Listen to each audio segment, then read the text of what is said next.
सम्राट हैं, पहले शासक हैं। पहले के राजा क्या करते थे? राजमहल बनाते थे। सैकड़ों उनकी बीवियाँ हुआ करती थी। अपने अय्यासी में, अपने विलास में धन राजकोष खर्च करते थे।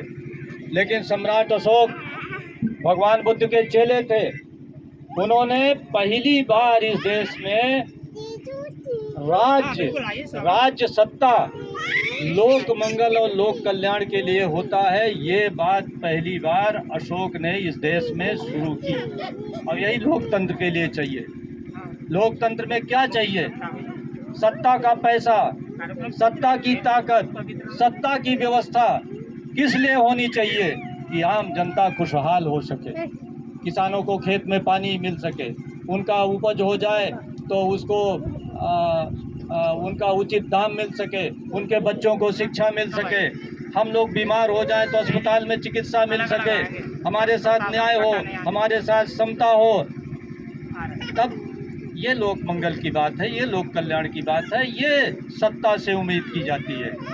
तो पहली बार सम्राट अशोक राजा होते हुए भी, सम्राट अशोक होते हुए भी राजकोष का मुंह खोल दिया कि जनता का कल्याण हो। और पहली बार इस देश में सड़कों का जाल बिछा, पहली बार इस देश में तालाबों का जाल बिछा, पहली बार इस देश में तमाम वृक्षारोपण हुए, पहली बार इस देश में बताया गया कि भाई मुंडे मुंडे मतिर्भिन्ना, विभिन्न विचारधारा के लोग हैं, विभिन्न पंथ के लोग हैं, लेकिन सब लोग मिलजुल करके रहिए। और मिलजुल करके रहने से ही भारत का निर्माण होता है। यही भारतीय संस्कृति है। और आज जिसे ये लोग सांस्कृतिक राष्ट्रवाद, बहुत लोग कह रहे हैं हम सांस्कृतिक राष्ट्रवाद के पुजारी हैं। अरे भाई, तुम कौन सी संस्कृति लाना चाहते हो? संस्कृति वह कौन सी है तुम्हारी जो राष्ट्र को मजबूत करेगी? क्या वर्ण व्यवस्था से राज्य मजबूत होगा, देश मजबूत होगा, राष्ट्र मजबूत होगा? या उस व्यवस्था से यह देश मजबूत होगा जहां जिस व्यवस्था में समता की बात कही गई है, मैत्री की बात कही गई है, बराबरी की बात कही गई है, करुणा की बात कही गई है, भाईचारा की बात कही गई है। तो सम्राट अशोक को लोग इतिहास में लिखा जाता है कि वो अपने समय से समझ लीजिए कि बहुत ज़्यादा जैसे समय के बहुत पहले पैदा हो गए सम्राट थे। यानी जो उनका आज से 2400 साल पहले शासनकाल था, वो शासनकाल में उन्होंने ऐसा दे दिया 2400 साल पहले कि उसके बाद भारत के तमाम लोगों ने आज तक नहीं दे पाए। और आज क्या राजकोष हमारे सुख सुविधा के लिए है क्या भाई? है क्या? हम राजकोष का पैसा क्या जन कल्याण के लिए कायदे से खर्च कर पा रहे हैं? क्या जनता के बीच खुशहाली है? क्या आज बच्चों को हमारे शिक्षा कायदे से मिल रही है? हम लोग बड़ी बड़ी बातें करते हैं कि अपने बच्चों को पढ़ाइए, अपने बच्चों को पढ़ाइए। अरे बच्चों को पढ़ने के लिए तो सभी स्कूल में भेज ही रहे हैं, लेकिन जब हमारे स्कूल में ही भांग गुली है तो कहाँ बच्चे को पढ़ाए? और सारे लोगों के जेब में इतना पैसा तो नहीं है ना कि 1000-1500 फीस दें और गाड़ी घोड़ा लगाएं। अभी देख रहा था इस गांव तक पसा रही है, तमाम ऐसे विद्यालय खुल गए हैं। लेकिन क्या गांव का गरीब आदमी अपने बच्चे बच्चियों को 1000-1500 प्रति महीने फीस दे करके पढ़ा सकता है? नहीं पढ़ा सकता। तमाम परिवार ऐसे हैं कि उनकी 50,000 पूरे साल की आमदनी होगी, यानी 50,000 माने 12 चौक 48, 4, 4.5 या 5,000 महीने की आमदनी। तो उसमें 2 बच्चों की पढ़ाई में वो 3,000 खर्च करेंगे तो क्या ओढ़ेंगे, क्या बिछाएंगे, क्या खाएंगे, क्या शादी विवाह में लगाएंगे? तो आज सत्ता के पास पैसा है लेकिन दिल नहीं है। सत्ता है लेकिन दिल नहीं है। सत्ता के पास राजकोष है लेकिन दिल नहीं है। उसके अंदर इस देश की गरीब आम जनता, शोषित, दलित, पिछड़ों के चेहरे पर मुस्कान लाने की कोई उसके अंदर इच्छा शक्ति नहीं है। और जब इच्छा शक्ति नहीं है तो इसीलिए हम लोग अशोक जयंती मनाने निकले हैं। और मित्रों, ये जयंती आज तो 29 तारीख है। मैंने भाई देवेंद्र कुशवाहा से कहा था कि लल्ला जब हमारा पैदा होता है घर में तो हम 2-4 दिन सोहर गाते हैं आगे और पीछे और केक काटते हैं, और ये तो बहुत बड़ा लल्ला है हमारा, इतना बड़ा लल्ला है कि इसका अब आप जन्मदिन 1 महीने पहले पूरे मार्च तक मनता और पूरे अप्रैल तक मनता, गांव-गांव मनता। ये हमारे नौजवानों को एक छोटे मोटे आयोजन, हम कहते हैं कि आपके पास ज़्यादा पैसा नहीं है, आप नीचे क्या नाम है आजकल प्लास्टिक वाली वो आ रही है, वही बिछा लीजिए, मैट बिछा लीजिए, एक तख्ता बिछा लीजिए, एक माइक की व्यवस्था तो करीब करीब हर गांव में छोटा मोटा नहीं हो जाती है, तो बिना माइक के ही शुरू हो जाइए। धीरे धीरे जब आप गांव-गांव मनाएंगे तब लगेगा कि इस देश में अशोक की जयंती आप मना रहे हैं, और अशोक से हम लोगों को प्रेरणा लेने की ज़रूरत है। चंद्रगुप्त, जब हमारे बच्चों को अशोक और चंद्रगुप्त की कहानियाँ नहीं सुनाई जाएगी तो कैसे बहादुर होंगे, कैसे देश को चलाने वाले होंगे। हम तो आज इस देश में अपने नौजवानों में, अपने बच्चों में बड़ी हीन भावना भर रहे हैं। हम लोग कटोरा लेकर भीख मांग रहे हैं, बड़ी शर्म लगती है कि हमारा जुडिशरी में प्रतिनिधित्व नहीं है, हमें शिक्षा नहीं है, अरे हमें आरक्षण हमारा जा रहा है, हमारा थाने में सुनवाई नहीं हो रही, हमारी एसडीएम साहब के यहाँ सुनवाई नहीं हो रही, हम फलाना ढिकाना, हम भिखमंगे बने टहल रहे हैं। और इस देश में हम हैं कितने परसेंट भाई, कितने परसेंट हैं हम लोग? दलित पिछड़े अल्पसंख्यक कितने, आदिवासी मिला कितने परसेंट हैं? 85%। और बाबू जगदेव प्रसाद कितना बताते थे? 90%। कितना बताते थे? 90%। तो चलो 85 ही मान लो, 5% कम निकल लो, तो 85% लोगों को लोकतंत्र है, कोई राजतंत्र तो है नहीं कि तलवार के बल पर लोग कब्जा कर लिए हैं। ये लोग जो सत्ता में बैठे हुए क्या तलवार के बल पर बैठे हैं क्या भाई? लोकतंत्र से बैठे हैं ना। और 85% जिसकी संख्या हो, आज इस देश में शासन सत्ता के लिए तरस रहा है और कटोरा लेकर भीख मांग रहा है। अरे भाई, जातिवार जनगणना होनी चाहिए, सड़क पर उतरिए, आंदोलन करिए, क्या होगा भाई? अरे साहब, मेरा आरक्षण जा रहा है, बताओ। हम यूनिवर्सिटी में कहीं नहीं है, हम हाई कोर्ट में नहीं है, हम सुप्रीम कोर्ट में नहीं है, हमारा जैसा कहा कि कहीं सुनवाई नहीं है, न्याय नहीं है, हमारी दशा बहुत खराब है। और उत्तर प्रदेश सरकार हर साल कितना खर्च करती है? 5 लाख करोड़। कितना खर्च करती है भाई? कितना खर्च करती है जानना चाहिए आप लोगों को। कितना खर्च करती है? अभी बताया ना, बताओ भाई कितना खर्च करती है? 5 लाख करोड़। और वो कितने दिन में? 1 साल में। 1 साल में कितना खर्च करती है उत्तर प्रदेश सरकार? 5 लाख करोड़। यानी 5 लाख आदमी 1-1 करोड़ इकट्ठा करें, तब जाकर के उत्तर प्रदेश सरकार जो 1 साल में खर्च करती है उसको आप खर्च कर पाए। और 5 साल में उत्तर प्रदेश सरकार कितना खर्च कर देगी? कम से कम 30 लाख करोड़। क्या 30 लाख करोड़ से उत्तर प्रदेश का चेहरा नहीं बदल सकता? क्या हमारे बच्चों को शिक्षा नहीं मिल सकती?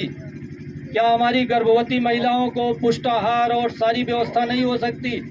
क्या हमारे बच्चों की डिलीवरी क्या अस्पताल में नहीं हो सकता? क्या हमारे खेत को पानी नहीं मिल सकता? क्या हमारे फसलों को उचित दाम नहीं मिल सकता?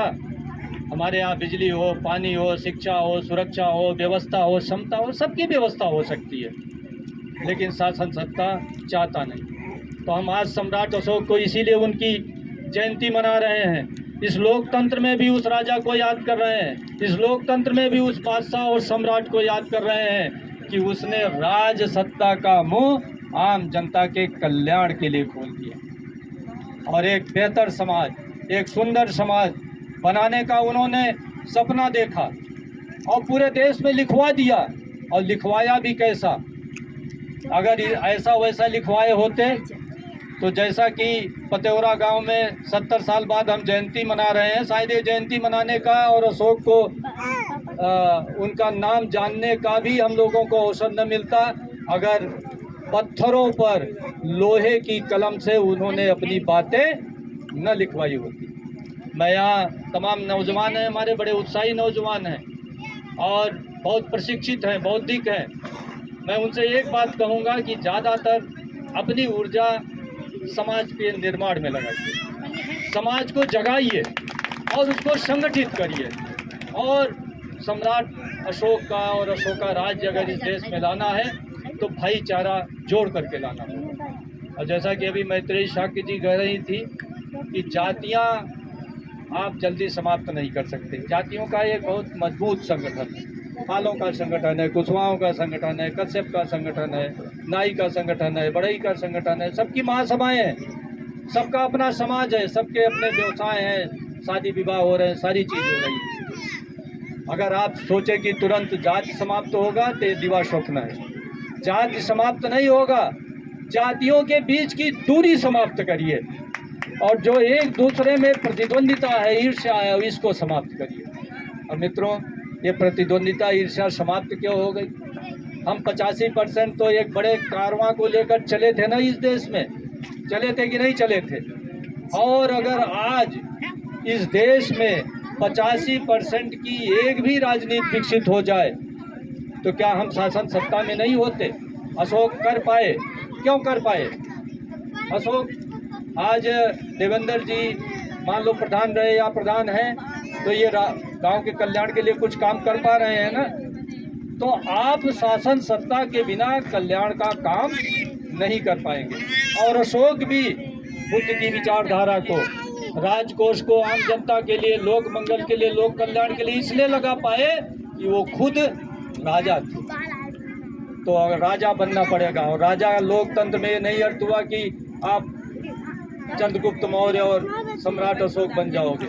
राजा बनने का अर्थ हुआ कि मुख्यमंत्री बनो और प्रधानमंत्री बनो। और सम्राट अशोक ने यही कहा अपने शिलालेखों में कि ये जो रास्ता मैं बना रहा हूँ, इस रास्ते पर अगर हमारे आने वाली पीढ़ियाँ चलती रहेंगी तो बहुत मंगल होगा, कल्याण होगा, देश का भी कल्याण होगा, समाज का भी कल्याण होगा, मानवता का भी कल्याण होगा और उनका भी कल्याण होगा। ये सम्राट अशोक ने कहा। इसलिए आज लोकतांत्रिक देश में जब हमें लोकतंत्र मजबूत करना है, रिश्ते मजबूत करने हैं, तो हम अशोक की बात कह रहे हैं। लेकिन अशोक एक राजा के रूप में, सम्राट के रूप में आज राज सत्ता पर आप कब्जा करके ही उनकी नीतियों को लागू कर सकते हैं। अभी मित्रों मैं कह रहा था कि हम 85% हैं, हम 90% हैं, लेकिन सत्ता के लिए तरस रहे हैं। आज पूरे देश में भाई आपके दादा चंद्रगुप्त जी तो अखंड भारत की स्थापना किए। अशोक ने पूरे देश में एक सांस्कृतिक एकता दी, सामाजिक एकता दी, एक वैचारिक एकता दी, मानव को जोड़ा। आज पूरे देश में अगर आपको सत्ता प्राप्त करनी है तो क्या 85% की पूरे देश में कोई एक पार्टी है? क्या है कोई पार्टी? आज एक किसी देश का पार्टी का नाम बता दीजिए, किसी राजनीतिक दल का नाम बता दीजिए जो पूरे देश में हो। दलित पिछड़ों की कोई पार्टी है क्या भाई? बहुजन की कोई पार्टी है क्या भाई? मूल निवासी की कोई पार्टी है क्या भाई? और हम शासन सत्ता प्राप्त करके अशोक राज लाने की बात कर रहे हैं। तो शासन सत्ता अगर प्राप्त करना हो तो ये सीएम उएम की कुर्सी तो फालतू चीज़ें हैं। शासन सत्ता प्राप्त करनी हो तो पीएम की कुर्सी और पार्लियामेंट पर कब्जा करिए, क्योंकि सारा परिवर्तन वहाँ से होगा। आप जुडिशरी में वहाँ से जाएंगे। आज हमारे बच्चे शिक्षा की क्या दुर्दशा है, प्राइमरी की तो ये हालत है।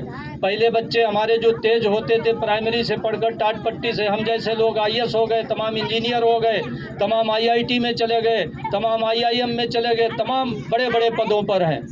लेकिन अब ये हालत है कि पहले तो आप प्राइमरी में पढ़ ही नहीं पाओगे।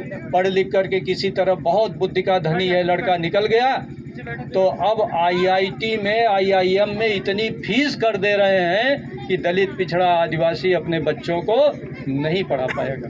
ये बहुत बड़ा षड्यंत्र चल रहा है। इस देश में मुट्ठी भर लोग शासन सत्ता में आए और बाकी लोगों को गुलाम बना लिया।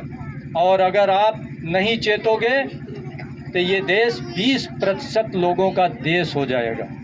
अगर अशोक राज लाना है तो इसको 100% लोगों का देश आपको बनाना पड़ेगा, और वो तभी आप बना पाओगे। जैसा अभी मैं कह रहा था कि पूरे देश में हमारी एक राजनीतिक पार्टी नहीं है, और क्यों नहीं है, इस पर पढ़े लिखे लोगों को चिंतन करना पड़ेगा। हम लोग तुरंत अपने बीच से ही कह देते पैदा हो गया चंद्रगुप्त, पैदा हो गया सम्राट अशोक पैसा। अरे ये लोकतंत्र है भाई। अब चंद्रगुप्त अशोक और शिवाजी महाराज और महापद्मनंद नहीं पैदा हो सकते। अब लोकतंत्र से ही राजा बनेगा, और राजा माने पीएम। अब पीएम लोकतांत्रिक होता है, और हमारे यहाँ आज पूरे देश में बड़ा दुर्भाग्य है हम लोगों का, बड़ा दुर्भाग्य है पूरे देश में। जैसा मैंने कहा, एक राष्ट्रीय स्तर की पार्टी नहीं है, और राष्ट्रीय स्तर की पार्टी कब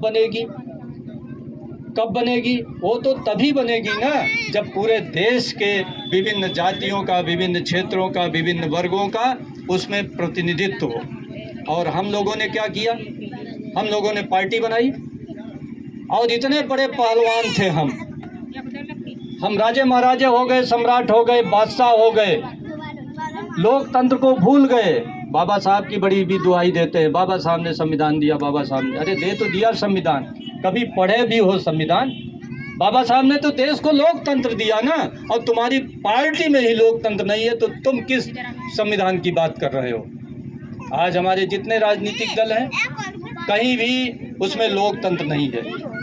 एक सज्जन बनाए, वो सज्जन क्रांति किए, भगत सिंह बने, जगाए, कुछ सीएम भी बन गए, फलाना भी बन गए, ढकाना भी बन गए, इसके बाद उनका लड़का आ गया, अब फिर लड़के का लड़का आएगा। तो भैया इस देश में तो हर व्यक्ति की एक जाति भी है ना, है कि नहीं है?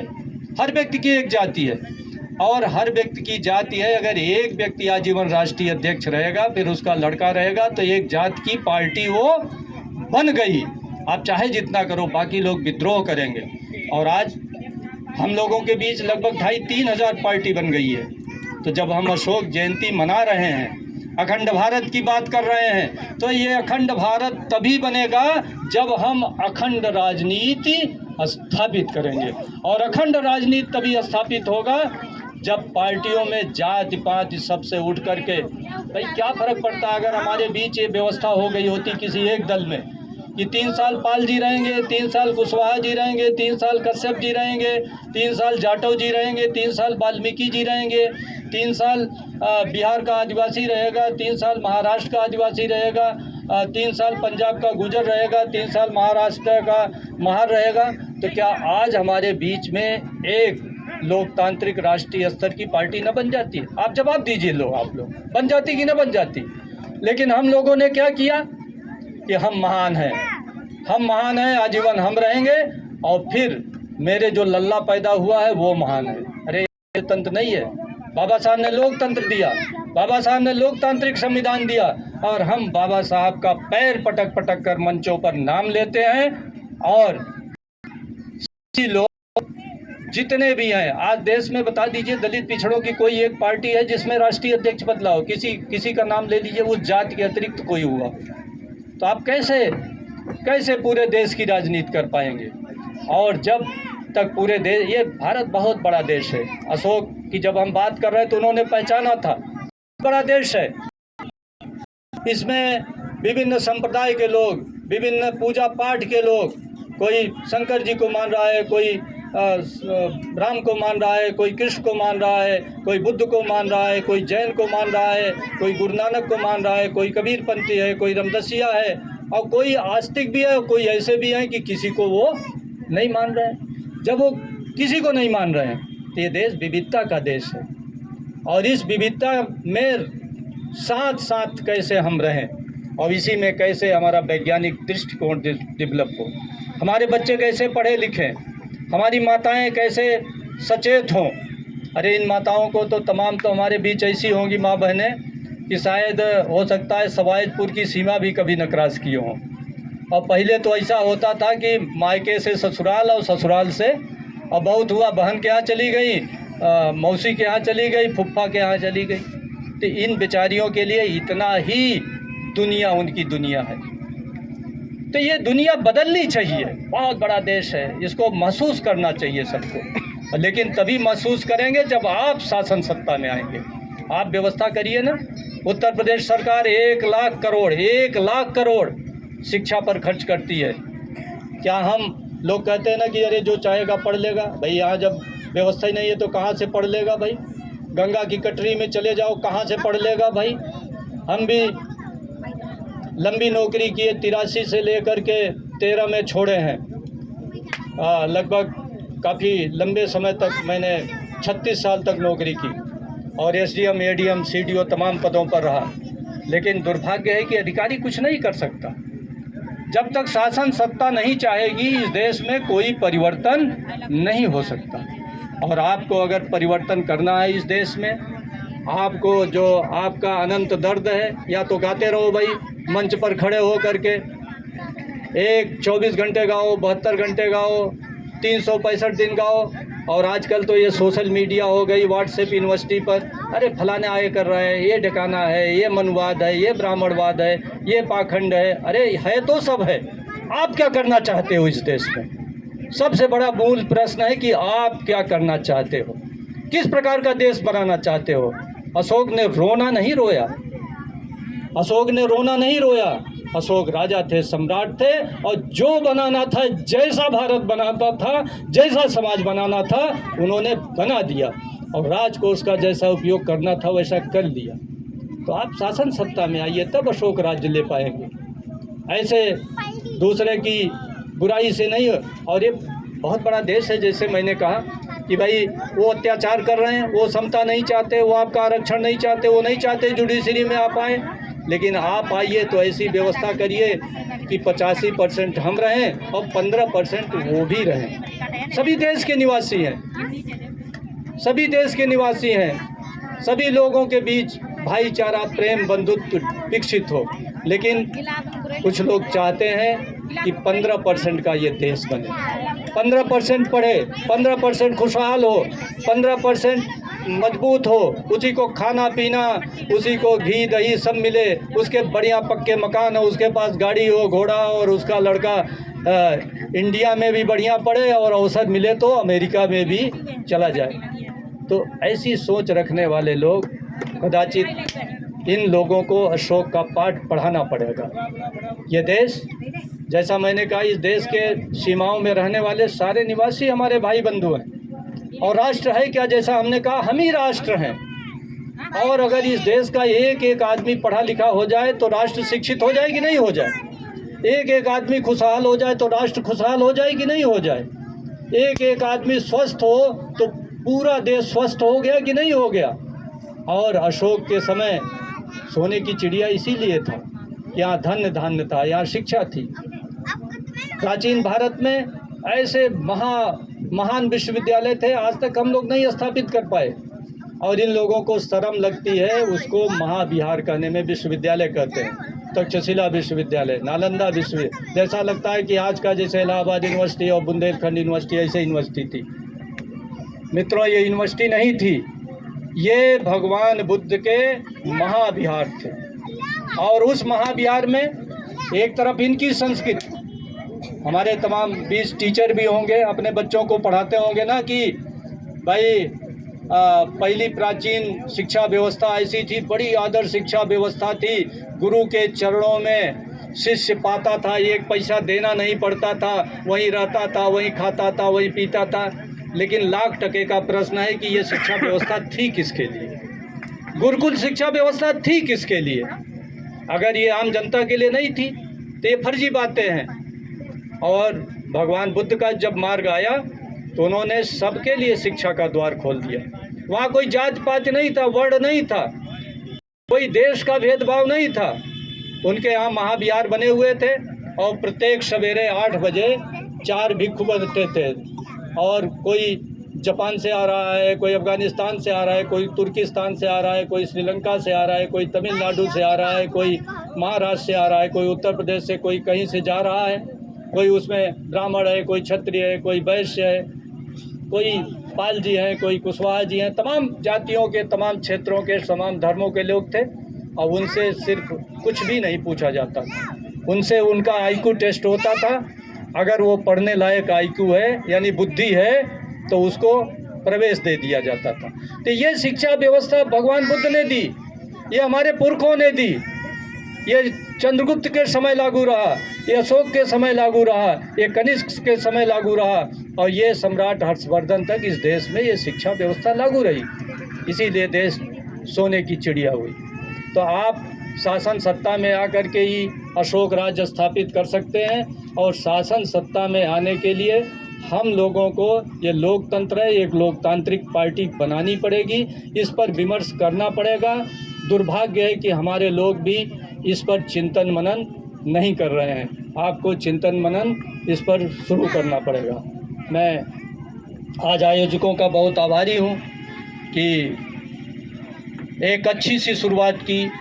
ये बीज बोया गया है, ये बीज बोया गया है, ये बीज कभी इस क्षेत्र में बरगद बनेगा और हो सकता है कि 2-4 साल में यहाँ भव्य आयोजन हो और इसका असर दूर दूर तक पूरे सवाईजपुर में, पूरे हरदोई में, आसपास के जिलों में भी हो। मैं पुनः आयोजकों को बहुत बहुत साधुवाद, बहुत बहुत धन्यवाद और वो वंदन अभिनंदन के पात्र हैं कि उन्होंने इतने महापुरुष का आज जन्मदिन मनाने पर यह आयोजन किया। जय हिंद, जय भारत, जय अशोक, नमो बुद्धाय।